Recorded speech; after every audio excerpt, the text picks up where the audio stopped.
So you're wondering how to create an online course that'll earn you passive income and sell on repeat, right? Well, that's absolutely a great thing to be looking into because I can tell you from personal experience that creating and launching your own digital course can truly transform your finances. I launched my flagship course in June of this year, which was about 4 months ago now, and at the time of this filming, it's grossed $141,540 in just those 4 months. We did our week-long live launch and then put it on an Evergreen system, which means it's now set up to automatically make sales through our automated sales funnel. So it's truly become passive at this point and is making sales each and every day. So in today's video, I'm going to be explaining exactly what an online course is and the steps that you can take to get started creating and launching your own. Coming up.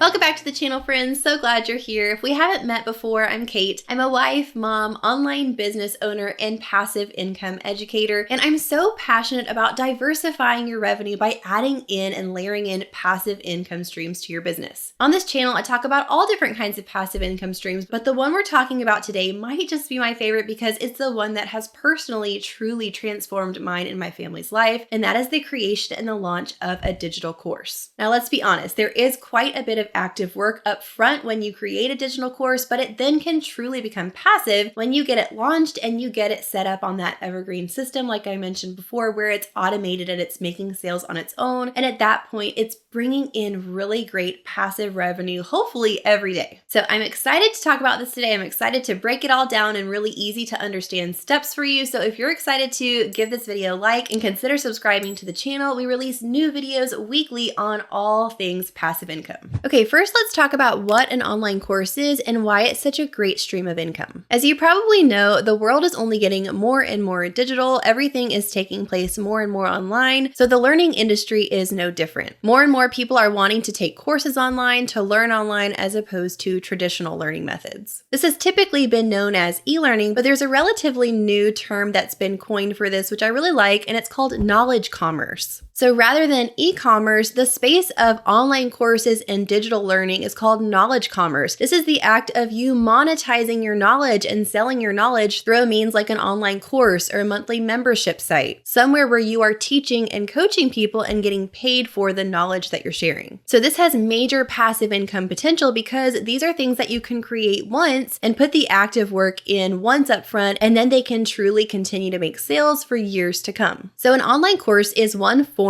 of knowledge commerce, and an online course is a system or a program that you're going to be creating and selling to your target customer, who is someone that wants to learn about your specific subject matter. And it usually includes a group of modules and lessons that the student will go through to reach a certain goal. Now, the benefit for you as the course creator is that you don't have to be a professional in this field. You don't have to be an expert. You don't have to have a degree in this field to teach it. You only have to be a few steps ahead of your ideal student, or a good rule of thumb is about 10% ahead of the person that you're wanting to teach. Even if you're just a few steps ahead, you have material to teach that person who's truly a newcomer to the subject matter. So the idea of creating a course once and making multiple sales on it passively is a lot more appealing than the idea of one-on-one coaching or even group coaching, where you're having to work more hours in your coaching business to make more money. You're basically trading your time for dollars at that point and having to put in a lot more active work, which limits you drastically. So I personally think an online course is an amazing stream of passive income that any business owner should think about layering into their business. There is an audience for pretty much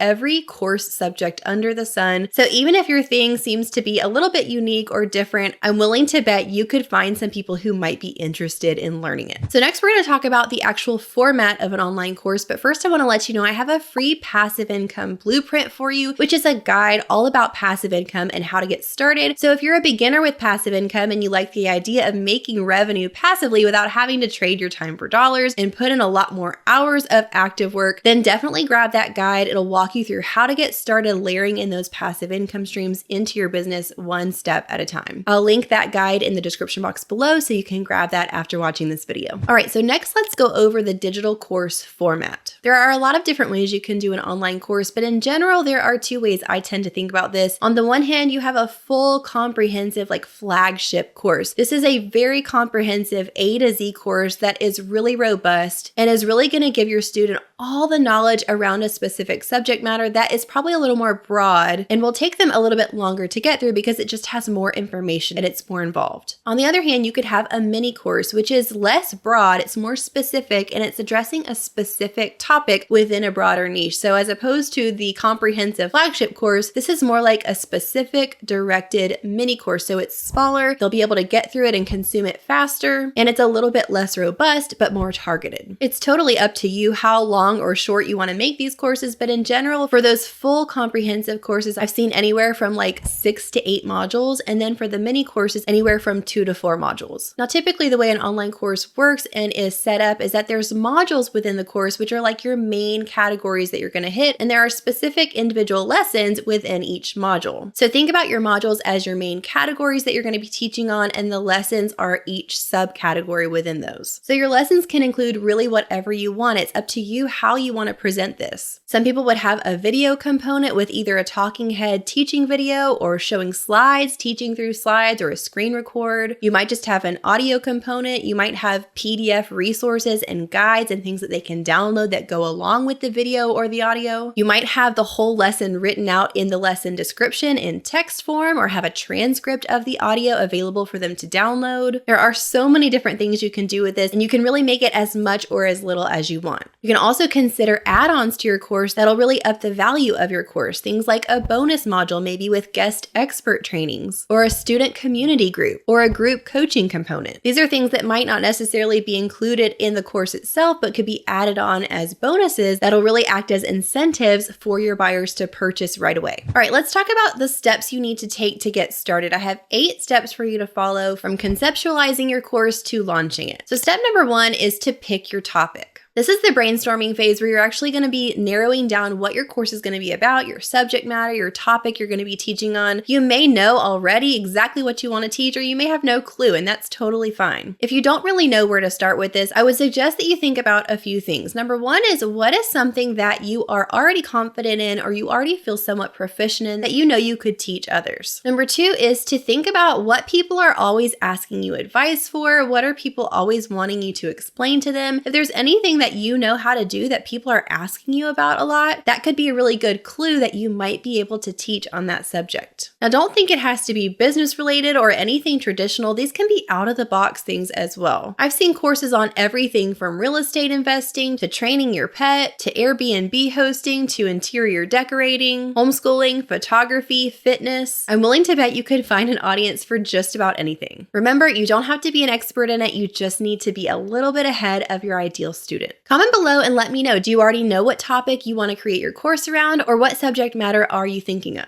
All right, step number 2 is to decide on your course size. Again, this is going back to what we previously talked about with the full comprehensive flagship course or the specific mini course. So I want to give you a quick example of this. Let's take someone that is on the keto diet and they want to create a course around the subject of keto. If they were doing a full flagship course, they might do something like the keto lifestyle that would include several different modules and lessons all about how to live a life based around that keto lifestyle. Whereas if they wanted to offer a mini course, they might not talk about the lifestyle as a whole, but they might just talk about one specific part of it, like cooking for keto. We know there's probably a lot of elements that go into doing the keto diet successfully, but if they were just going to do a mini course, they could address one specific topic, like how to cook the recipes for it. Now, this is where you want to think about your ideal student. The purpose of your online course is going to be to bring them on the journey of a transformation. They're starting at point A and they want to get to point Z. Point Z is their desired goal, right? So you as the course creator have to think about, how do I get them from point A to point Z? How do I get them to achieve that goal that they're looking for? What does that transformation look like, and what are the steps on that journey? This essentially is your program promise. This is your promise to them, and this is the reason that they're going to end up buying, because they believe that you as the educator can get them there. So consider what the goal or the desired outcome of your program is going to be, and then which type of program fits that best, the full comprehensive course or the focused mini course. They both Both have different benefits, and you just have to figure out which one you are capable of creating and which one will fit your student best. The comprehensive flagship course is likely going to take a lot more upfront work to build out fuller, but you'll be able to have it at a higher ticket price, whereas the mini course, you might be able to get it created and launched quicker, but it's going to be priced a little bit lower. All right, we're about to move on to step number 3, but if you're getting value out of this video, would you consider subscribing to the channel, and don't forget to hit your little notification bell. We release new content every single week on passive income, YouTube growth, digital course sales, and affiliate marketing. So if that sounds good to you, make sure you subscribe so you don't miss a thing. All right, step number 3 is to sketch out your course outline. So here we're coming up with the actual concept and putting down on paper what our modules and lessons are going to be. We're basically creating the whole outline of what's going to be in our course. So again, think about your student transformation here and what major steps they'll need to take from that first point to the end point to get to that goal. These major steps along the way are likely going to be your modules. So you can think of each module as like each major step in the journey or each major piece of the puzzle that works together. Then remember, within each module, you're going to have specific lessons that teach on specific topics that fit within that broad category of what the module is all about. So let's go back to our keto diet example. So let's say we have a full flagship course on the keto lifestyle. My main modules might be things like healthy mindsets, understanding keto, cooking for keto, fitness for keto, routines for daily life. These would be my main subject points that I'm grouping individual lessons under. Then when we're talking about the lessons, let's say we're in our specific module of cooking for keto within that broader category. So our lessons might be breakfasts, lunches, dinners, snacks, desserts, extra cooking tips. These are all individual lessons that fit within that one module of cooking for keto. So you want to brainstorm a good bit on this and figure out what the right order of your modules and lessons makes the most sense to take them on that journey of the transformation that you're promising. All right, moving on to our next step, which is to decide how you're going to offer the course. There are 3 main options for this, depending on if you already have somewhat of an existing audience or you have no audience at all to start. So the first route you can go is to pre-sell your course before it's finished. This means that you'll actually be pre-selling or selling the concept or idea of your course to people who might be interested before you actually build out the entire thing. The benefits of this is that you're not taking a chance of actually spending hours upon hours of labor and building out this thing for it to possibly flop and be something that people aren't even interested in. By pre-selling your course, you can sell the concept and explain the idea to people who might be interested, sell it before it's built out, and take that first round of students through it live, teaching it live in a group cohort sort of way, and then recording your teachings as you're going through it live to use those recordings later when you're ready to sell it again. Now, this is a great option for anyone that doesn't have an existing audience already and you're not really sure if your course idea is a profitable one, is one that people would even want, and you don't want a lot of risk of putting time and effort into something that's not going to work. Now, path number 2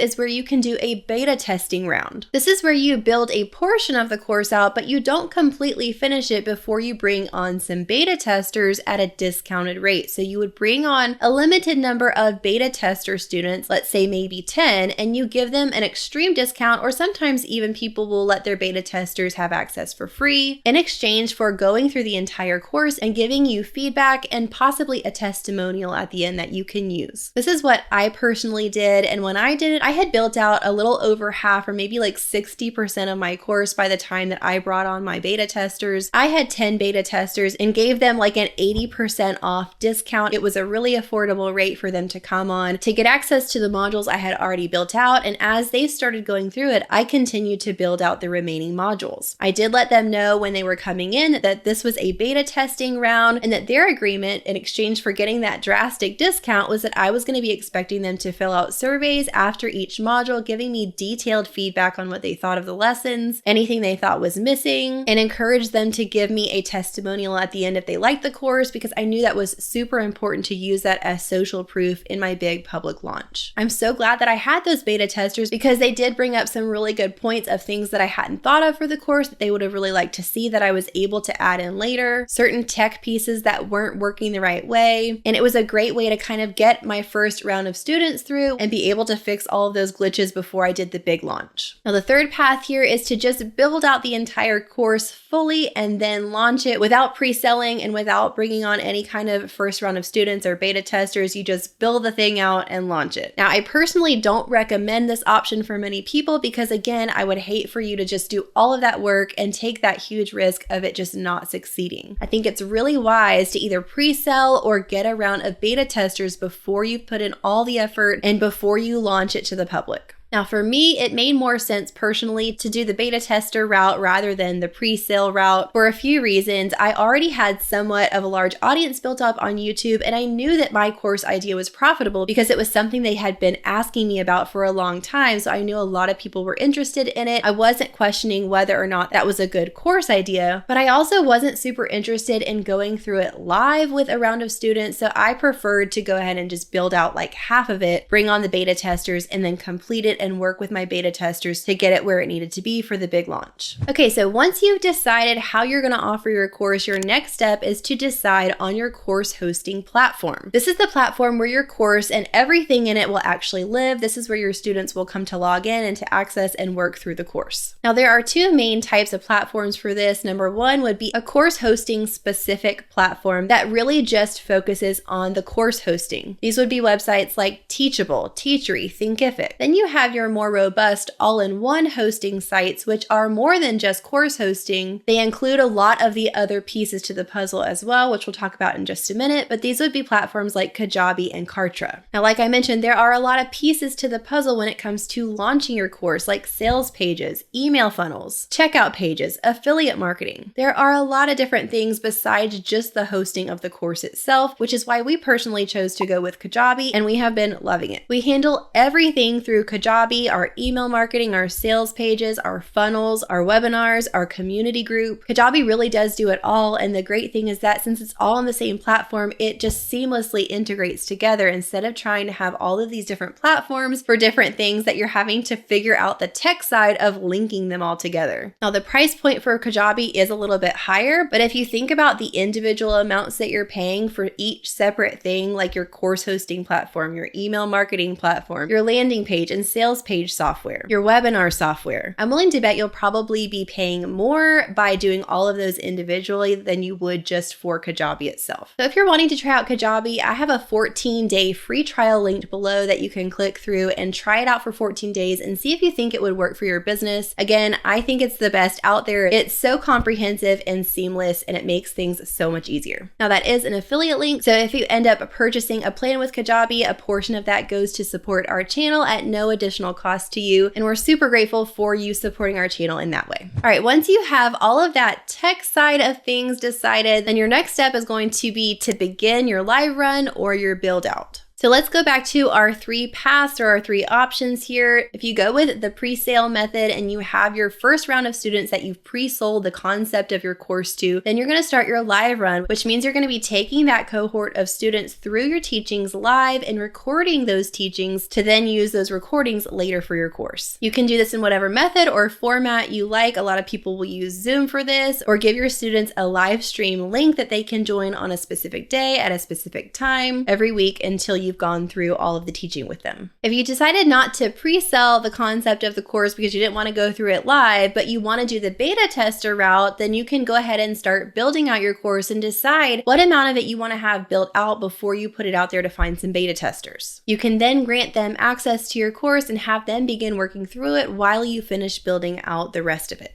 Again, you want to give those beta testers either free access to the course or an extreme discount, and make it really clear what the expectations are, that you're doing that because they're a beta tester and they're expected to give you regular feedback and recommendations as they work through the course. The way I collected this feedback from them was through a survey. I had a module survey, which I gave them access to on Google Surveys. So I told them when they were finished with each module, they needed to go on and complete the survey about that specific module. And then I had one different survey at the very end of the course where they could give me feedback about the course overall as a whole and give me a testimonial that I could then use as social proof. I used those testimonials when I did my big public launch to show that people had been through my course, that I had students that had loved it, that had seen some success already, and that social proof really went a long way with my first public launch. And then of course, if you decide that you want to just skip all that and build out your course and do the launch, then that's totally fine too. You're taking a little bit of a bigger risk there, but if you want to do it that way, you can. And at this point, you would just start building out your course from beginning to end. Now, this is also the point in the process where you're going to need to consider what your price point for your course is going to be. So I recommend that you have an idea of what you want your price point to be in the beginning, but you also stay flexible with it to see how your course evolves as you build it out and see where it ends up, because it might end up being different than you originally thought. Online course prices can vastly vary depending on the subject matter, the size of the course, how much is involved in it, and the level of coaching that's involved. I've seen courses everywhere from $47 all the way up to $2,000. So in general, you want to think mainly about what your subject matter is, who your ideal student is, and how robust or comprehensive your course is. I've also heard it said that you can charge a higher ticket price for subject matters that are more like necessities in life. So things that people really need a solution for or an answer to, and they're willing to pay more because they feel like it's necessary as opposed to just something that's additional. The three main topics for this are anything to do with health, wealth, or relationships. So if you're teaching on anything to do with health, how to live a healthy lifestyle, how to cook right, fitness, anything like that. If you're teaching on wealth, how to build wealth, how to manage wealth, business strategy, or if you're teaching on relationships, those three topics, you can generally charge more for courses on those three specific topics. This is also a great question to ask your beta testers. If you're having them give you feedback, ask them at the end of the course what price range you think this course should be valued at. Okay, step number 7 is to decide on your hype event. Now, I'm calling this a hype event because that's pretty much what it's for. It's an event that you're going to do live to create a lot of excitement and hype around your course and to officially launch it to the public. This is when your course is completely built out, it's ready to go, you've got it all set on the back end of your hosting platform, your beta testers are completely finished, and you're ready to do the big public launch. You're going to decide on a hype event to bring people in and to launch your course with. So this could be anything from a live webinar to a 5-day challenge or a boot camp or a workshop. It's really up to you, whatever you feel comfortable with. But the point is to get your audience in the door, get them there with you live so that you can have a moment with them to teach them so that they can see your teaching style. You're going to deliver some serious, true value and train them and teach them on something related to the topic of your course. Having them there with you, learning from you, gives them the opportunity to see how much they want to continue learning from you so that you can then at the end open up your course for enrollment and give them an opportunity to take that next step in working with you on a deeper level. Now, a couple keys to this hype event being successful. Number 1, it needs to either be free or a very low ticket offer like $5 or $10 to get in. The point is not to make money on this. The point is to get as many of your audience members into that event and they're learning from you as possible. Then, like I mentioned before, you want to plan what you're going to teach during this time. So you do want to actually do some real teaching. This shouldn't just be a prolonged pitch for your course. This should deliver to them something actionable, something that's related to your course topic and the topic that they're interested in that's going to help and serve them in a real way. So you're going to deliver this training with real value, and then at the end of it, you're going to open it up for enrollment. So that's step number 8 here, is to open up your program for enrollment with urgency. So it doesn't just work to say, okay guys, that was a fun teaching, sign up for my course, right? There has to be an urgency factor. You have to give them a reason to sign up now, to not wait, and to click that purchase button before they get off of that hype event. So some different things you can include for that urgency factor is the doors are closing at a certain time or a certain day. There's an expiring discount. There's a fast action bonus of something extra you'll get if you sign up within the next hour or two. Or there's a limited number of spots. So after so many people sign up, we're cutting it off, the doors are closing. You can use all of those different tactics to really give people an incentive not to wait, to sign up now, and add that factor of urgency when you open it up for enrollment.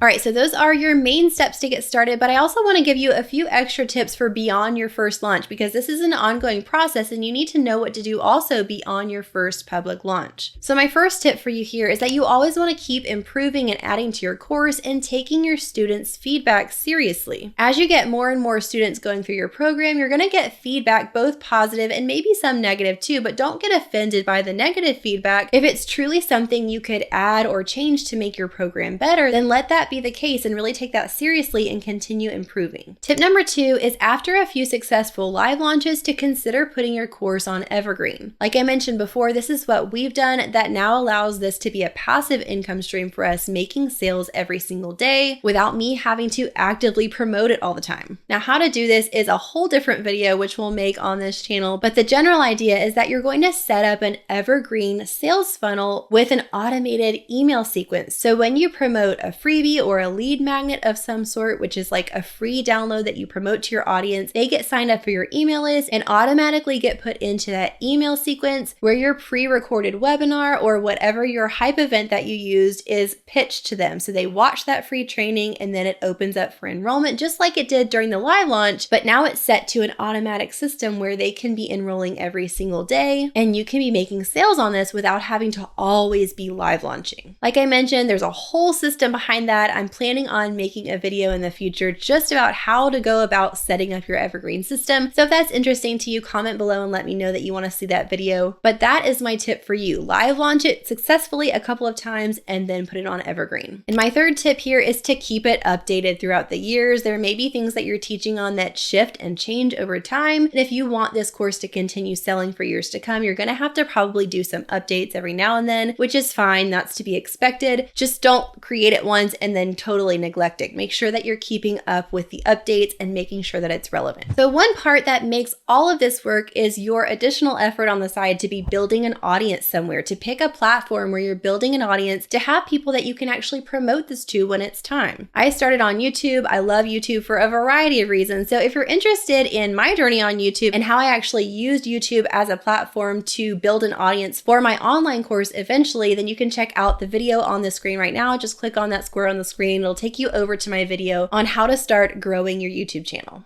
Bye, friends. Already packing, come with me. I'm not really asking. We'll get